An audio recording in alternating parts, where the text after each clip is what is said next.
While your lace is still wet, this is when you have to block your lace. I block my lace on a styrofoam board covered with fabric, and also I use the sewing pattern that I used to crochet background netting on, so it's even have the same design of motifs that I have on my lace. I use the edges of the sewing pattern to match them with the edges of the crochet fabric. And the way I do that, I use pins and make sure that the edges of your work, of your crochet work, matching the edges of the sewing pattern. To do that, you use pins. And I want to give you advice to use a lot of pins.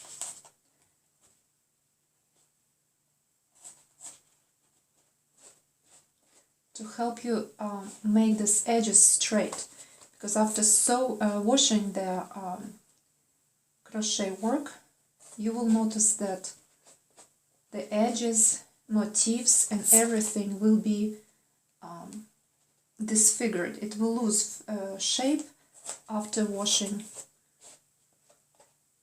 the lace. So this is how I do it. You just pin the edges. Make sure to place pins close.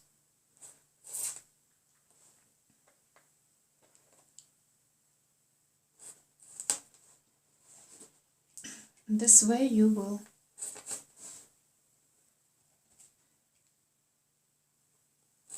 fix the edge of your work.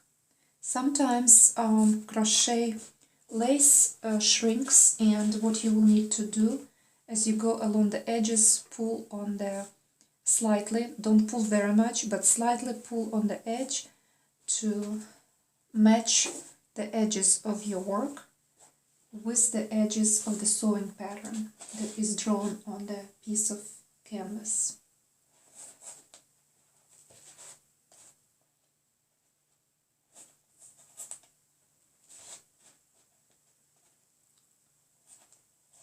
And so you continue this way.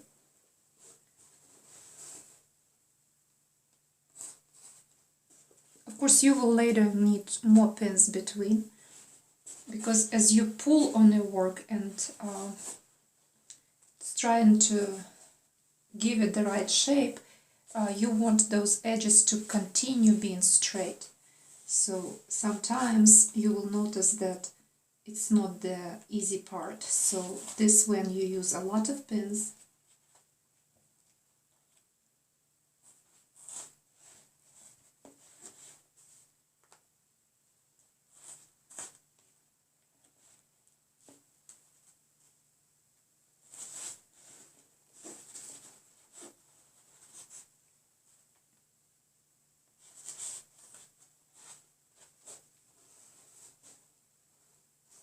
And I will advise you to pin a little bit on that side, a little bit on another side.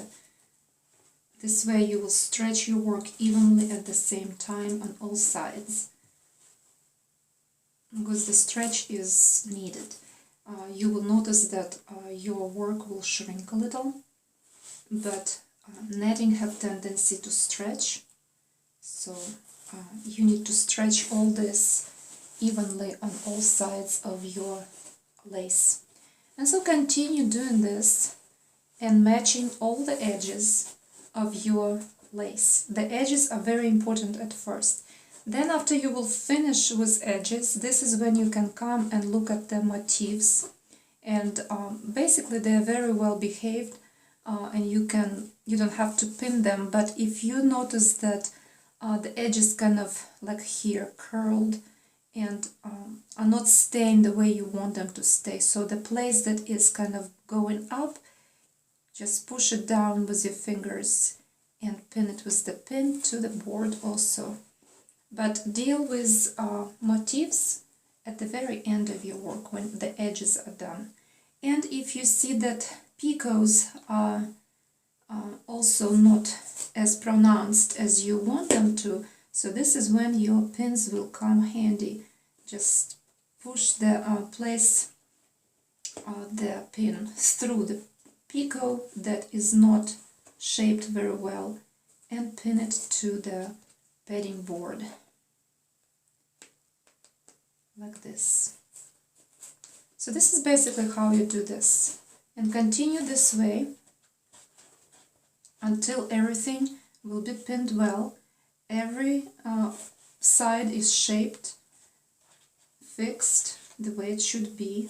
If it's a straight line, it has to be straight, so make sure to place enough pins to keep it in the right shape. And then after you finish this, place this piece of your work in front of the fan overnight or all day. I normally use this dry it in front of the fan for a long time. I will give it like 24 hours. And the reason I do that, because if you crochet with packing cord and your motifs are heavily packed with cord or have buttons that is you have a lot of thread inside pieces, you want them to be really dry. You don't want your work to be moldy in the future. So this is the reason I keep it under the fan for 24 hours. So this is basically how you do. So I'll have to stretch it. You can see it's shorter right now, but when you start stretching slowly and moving edges around, I will fix this and pin my edges of my work to the edges of the sewing pattern. You can also start to pin this piece instead of from that side. You can start and do it from those edges, from the scallop-like edge, and go up. It does not matter. So this is how you actually do this.